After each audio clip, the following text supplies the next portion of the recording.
du'ani asgala girtana dhagaa jirta Mr. Hamza Khottu Olseeniti CV ashittiin dhugumaan akka Khadir Martuu jeekanatti gruupii jaartanii maqaa Khadir Martuuti maallaqa Oromoo irraa guurtan qabdan moo hin qabdan Hamza asirra si barbaannaa Khottu tokko kun khadaadha amma si obbolummaati ga kidaa si jaaladhu rabbiin irra gaada sinjee atillee namna qabayyuu irraa siin biya namni takka qawa sinjee hin barbaadu tuqaan takka akkasitu hin barbaadu ati adii qulqulluu taatee akkasuma takkatiif tuqafaan barbaadu ammoo dubbiin nuti qabne dubbiin nuti eegalle dhuma kan qabne ni beeyta Hamza Khottuuti haasayii waan kana dunubaas dhaboon kana dheetin jira khaalis garadha Nah karata usai. Oh, dah di nur raga ada barat ini yang karata usai. Tindakan itu tiga dah bahkan ada. Nah karata usai. Nah karata usai. Nah karata. Ada karata. Oh dia apa orang aja akhi? Ini kan. Apa kan karata? Cara. Bahkan itu. Ops cara kayaknya nah karata ops. Iya. Burgawan gitu lah. Burgawan ke. Waa gurbatti dayyuu sadaqee fadhu namni gaafa artistiin kee kabajamaan waa sirra barreesse ol seeneen namni obboleeyyan kiyya akkis hin beeyantanii miti akkasitti ilaaltanii miti akkaataatu waliin gadiin soo anaa keessaan dubbisee waan kana sirreessa akkatti yaadeetu adda malee waan inni jiru kun sirrii miti mee isin tasgabbaa waan namaan jaa dokon harree hin beeyin dhiira jala teessee akkasii boocha. Kanatti eeguudha baara. Aduh buheera fika. Opsa anu rawat ini. Timbo jira opsa. Ay, timbo jira. Nah, kalau tadi ini jane ini. Orang ada use ada guys ya. The use full baret. Hotel bin kabne. Nama kayak berat tuh guna nama kayak siapa? Wah, nama kayak itu. Gapa siapa nih? All bateti. Ete kasih timu kabda aja tuh. Tufin. Jolet fatu. Kebalayan kayak itu fatu. Kabaja sirafu dulu malah kabaja citakat nama gotembe. Aboga tanan daga umbar bande birre mukas je maka burang ka bada burka asa. Assalamualaikum. Bojira opsio. Mara sosok kuno. Mudara do timbo jira. Assalamualaikum jarana. Waalaikumsalam warahmatullahi wabarakatuh. Jamal aku timbo wada aku timbo jira osa. Timbo sih kami dapat durga.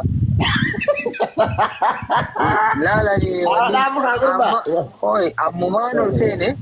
Isinuma waan kana asirra kaatee taa'uun arge osoo ta'ellee osuma silaa waan fedhallee tanii wal maxxansuu hiika fedhallee ta'e nama lama asirra fidanii asirrattis waan jiru naasofsiisanii yoo rakkoolleen jiraattee keessumaa lachuu qunnamanii waan jiru fixanii asirrattis ol baaftanii Khadiriitu simatee Khottuurraas keessaan dawwaltaniituma isaa fi Khadirillee qunnamtanii gara sanii walitti rakkoolleen jiraattu fayyisuuf bareedaadha.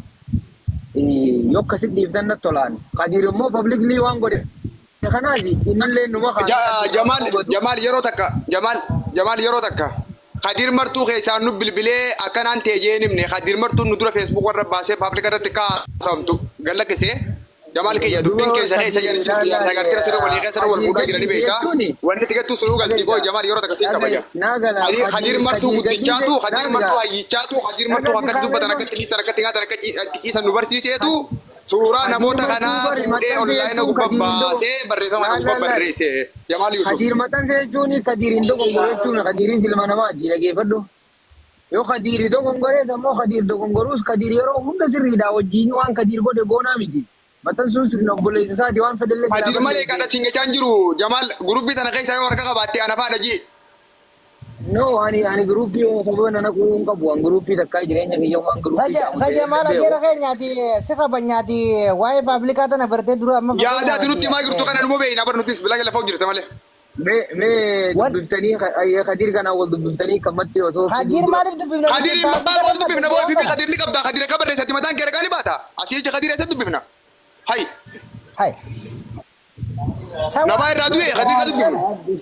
Jaran sama namni guddaa barreeffama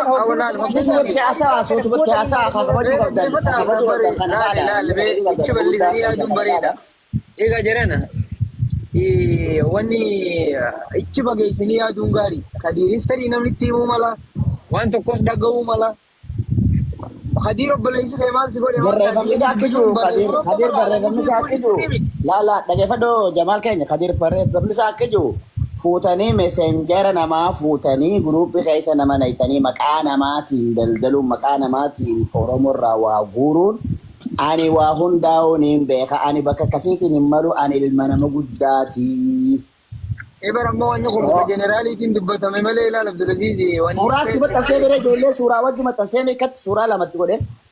Naa galee wanni kun waan diteelii gaafatu malee waan fiiganii kan madda sirriitti hin baanii miti. Inni waan jeebillee isaa beeka amma yoo. Dhaabni kee eegate nuti bara amma wanni raasoo jiru anamma xiyyaafanneen itti dubbachuu jiru ogguu wanni takka maxxanfamee hawaasa waa harkee kana laala hawaasni amma bakka keessa waan inni haasa'uuf waan itti haasa'uun arkume hawaasa waa harkee kana yeroo hunda namni irratti ol beeti an waan akkasii jira wanni jirus wanni jiras hin jirtu soo saniifu waan kana keessaa dubbannaa obboleeyyan kiyyaasuma cufaa gee biraa deemu qaba jechuun ijoollee kana cufsiisee waan fedheefu yeroo inni jirti dabaran kan hin jechuun jiru.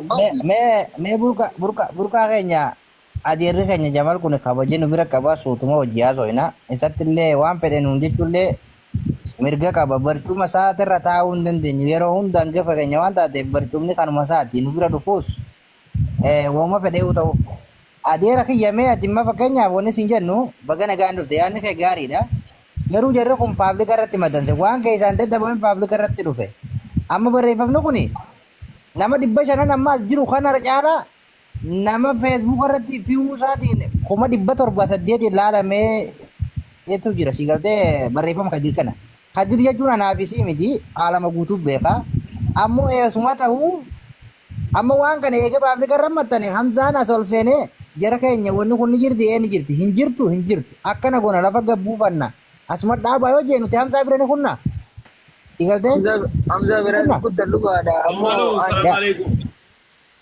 koy mere akkana Hamza barbaanne Hamzaan ol seenuu dide laal jamsee kiyyaa adeero amma waan kaakabaatiis rabbi qabeeku laali nama kanatti xiqqoo jechi godhuun nama jibbi amma ni didee waan itti dhibu namni tarii dalaga jiraachuu malaa rafu malaa poozitiif oolu badda hin dhufne jechuun ni dide jechuu si miti immoo si yaamuu si balleessitan osoo hin taane yaani qulqulleeffachuu kadiirraayis qulqulleeffachuu immoo oromoo infoormeeshina bal'ina barbaadu yoo kadiiri tarii waan namni itti himeef waan dhageef aaree godhees yommuu lakki waan qabatama qabaatee godhellee adda baafachuun bareeda waan jiruufin jajjarree asirra fiduurra keessaan bilcheessaniituma Hamzaan ogusoo didee ol ba'uunsaa sila hunafu yoo akkasitti deemne bareeddi ammoo warreen wal dhiittee milkee warraa hin cabsine jedhi. Mee bilbilee fi gaafadhuu Kadir. Akkas lachuu isaanii dawwalii fi Kadir dawwalii Kadir waan ta'e rakkoo sana keessa gaafadhu achi boodaas deebii waan jettee jeetilleen kunoo kana walii gallalaa. Rakkoo obboleessi inni guddaanis tarii. Jamaal Yusuf waa si gaafadhu. Jamaal naa waa si gaafata. Hamzaan jaalatta? Ani nama hundumaan jaaladhaan akka namummaa fi jaaladha. Okay, Kadiroo ni jaalatta? Hundumaan jaaladha. Koy. Hamza Jamaal anuusin jaaladha anuusin kabajaa. Kadir martuu ni jaalatta Hamzaa ni jaalatta miti? Ulfaannoo galatoomii yaa hunda isaanii waan jaaladha. Ayyee ati Kadiri moo jaalala Kadiri qabdu moo jaalala Hamzaa qabdu moo jaalala dhugaa fi haqaaf qabdu caala Jamaal? Dhugaa caala uuma fedheemu. Ayyee Kadir martuu kaati jaalattu Hamzaan kaati jaalattu yoo balleessanii qeeca moo loltaan moo hidhiif? No laal badii dabaafadheetiin laali. Goobas dabaafatuutti deebina osoo teessin jeen amma teessin jechaan jiru.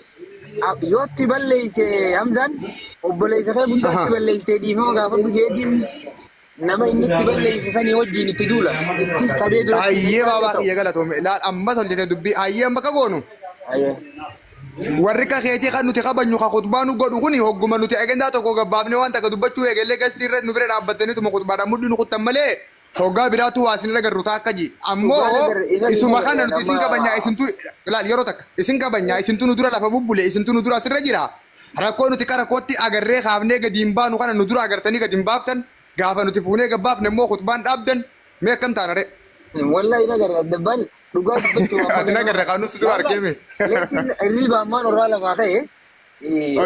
Waan akkumatti TikTok banuun waan isin posti gootan kanallee arge malee an dur Facebookiidhaan dura seenallee TikTok dura Facebook kana keessaan deddeema. Waan inni irraa lafaa ka'ee fi narra bakkayyuun seenii ni agarre. Sila arge immoo dura numaan iyyaafadha ture ammallee immoo hin fagaanne iyyaafadhaa jechumaa beemtuun. Galatoomii nuti Kadiris ni jaalanna Hamzaallee ni jaalanna wanni takkallee akka Hamzaan jaamtu barbaannu. Isinillee namtuun dubbanne. Hanga ammaattillee hamtuun dubbanne uuma kana danuu baasi jennee kadhatu jirra malee afaan keenya keessa hamtuun hin baane inshaallaa Hamzaa hajii irratti asii boodallee hamtuun afaan hin baatu garuu immoo yoo dogoggorri takka rakkoo wayii takka jiraate kabajaaf jaalala walii qabnu cikeenyee dhugaa takka dubbachuuf akka walitti himuu ooma jiraate itti fufe amma. Moggaa barree dhugaa ka'etti kasi jabaadhaadhaa immoo mee Abdulaziz burqaati qunnami jara lachuu yoo dandeessu bilbilaan qunnami anillee inni barreessaaf hamzaallee wanni ilaalee jiraadha.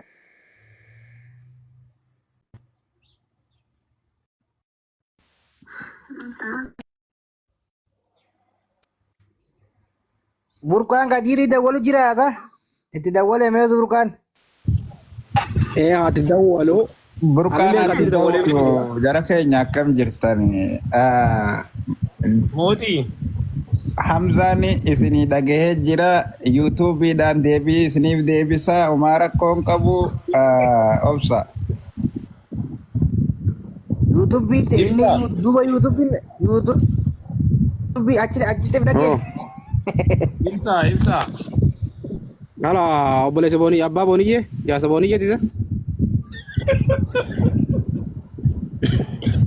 Teemu yaada kee. Salaamu alaikum. Waalaikum salaam. Akka nama tokkotti ijoollee kana lamanuun jaallanna garuu rakkoo hawaasaa irratti yeroo tokko tokko dubbattanii marti keessan iyyuu Kadir martuu hawaasa Oromoo jaallata hanga Afrikaatu iyyuu fi nama jabaadhalleedha. Jaallanna artistii duraaniiti. Immoo yeroo ni waan tokko Artistii duraaniiti. Eegaa baan ammallee artistii maatii. Dubbadhu no jarmaaf dubbattana hanga tokko naasaa adda dhimma kee. Gurbaan akka booniyyaa jalan dubbatiin gurbaan akka booniyyaa si godha. Booniyyee hudduu warri haaseen wajjin yoo yookaan sirriitti dubbadhu booniyyee fi jinniin beekne. Ayyee asi gabbaa sugaa. Amma wannan siin jedhu ibsa. Dubbadhu yookaan nurraa deemu. Ibsa wannan jedhu dhugaa dubbachuudha. Tanaan ijoollee kana lamanuun jaallannaati. Ajandaa kana dhaabaati akka keessaan fixa akka nama tokkotti akkanuman jedha. Deem gabbuy. Kana deem booniyyee dawwal imma galgala aduun dhiite. Deem bilbilee. Wallah baaruu wallah. Jamaal ijoollee kana irraa dubbadhu. Mi bo booniyyee dawwal. Maal jaasa? Booniyyee dawwal odu. Jaalisa. Jalqabuma namni nama ofii tuffatu namaan ta'u miteeffamaan dhugaan sinitti hima. Hamzaan nama ofii tuffatu keessaa nama tokko sii galee. Hamzaan isa qofaa bakka gartee nama jala fiiguu malee jalqabuma an akka nama tokkotti gidan dubbadhu. Ijoollummaan hawaashii gadi waluma galatti osoo of taanee jiraatanii baay'ee dasnaa'edha. Dhugaa rabbi maaliif jennaan biyya lafarratti of taanee jiraatuun baay'ee gaariidha beekadha. Biyya namaa taratti naanaati biyya namaa taratti namaa bulchaasaa ijoollee tana. Cinqamtee bar lubbuun as geessee bara. Maal beeknasa? Waan wallaahi haga geema asliiti rakkatanii iyyanii gurbaa tuffii geema saniitu gurbaan safarfaayileen kan agartanii. Isin galee nama jala fiiguu malee of taanii deemuu hin danda'an. Amma asliitti bilbila daawwa suni hayyamame asliidhaan nuuf ijaan qaxxaa sanii fide jechuun gurra qabe. Nama naana suni hin jee. Isin galee takka haadha fa'a. Asliin kun amma yoo itti dabalee bo'aan akkanaatti jira jee nama dhufaa barra. Amma kuni baabaan keenya Hamzaan hin tuynu mee dhiise wallahi yoo tuyne dhiisi mee tuyne sanama yeroo hunda nama kana keessa qaama keessatti saalfatu bar maaliif hin saalfatan bar bakka biraa dhaqanii iyya qulunqulun godhaniiti osuma geetti namatti ilaanii iyyiti diddiimaatti. Inni xiqqeenya gadi nama ofiitiin saalfatuudhaan beektaa garuu namni nama ofiitiin saalfatu gadi naman ta'u dhugaan sanitti hima namni kan kee hamaas ta'us badaas ta'us gaaris ta'u namni kan kee yeroo kaamu nama kan keeti gaarii namarra hamaa kan keetu caala parsantii dhibbarraa dhibbatti garuu akka anatti garuu amma naanaatiin tuni gufeete na arrabsite gufeete jaalibsa arrabsite gaafa humna gariidhaa wajjin haasoo hin teenye maaliif sababni isaa isuma tanaatu caala nama hundarra namni biraa hangasii kanaa dhufee si cinaan dhaabbatu si galtee isuma tanaatu caala. Sabona dhageeffadhu amma Oromoon waan jette onnee dhaban sombaan nama tutaayan dhiira teenyee fincaan nu dhaabbannee fincaan harka bitaatiin qabannee amma Hamzaa jiitii fi dumaashin teenyaa sitti haabbilee as gala dhufanii tuma maaltu jira komentiin nuun jaanii turfi teenyaaf kan ol bahanii waan kana waan takka nuti hin dubbatin nu asirraa iyyuu kana dhageeffatanii tum nu galaa baanii kutanii. Akkas. Akkasii. Akkasii miree. Ma Mubarak Musammaa tira dhiira Hamzaan. Ayyee Mubaarak Musammaan gammaatti as gala jiraa guttiin jiraa reefa ol seenetti maqaa isaa ofirraa buusee bahe. Haya gaammee kan taate. Lukkuun waan jettee kana sabboona. Wali qabuu dadhabuu facaasuun dadhabuu jettee lukkuun. Gaafii gaafatume. Dhagaye amma dhagaye. Lukkuun tolchuu yoon dadhabee facaasuun dadhabuu jettee kana. Nyaadheefituu dadhabuu facaasuun dadhabuu. Oromoon namni dhibbi shammoo namni dhibbi afur ragaa keenya. Hamzaa jikanni seenii as galaa beedu maachina akka seentees galaa baate dhageessanii nuti obboleeyyan isaati hamtuu ta'een dubbannu hamtuu ta'een barbaannu waan jiru kootu nutti himi jennee kadhanne afaan namni beekuuni. Egaa hangana wal tuffachuun taate egaa hangana walirraa baqachuu taate wanni goonu hin jirtu ammoo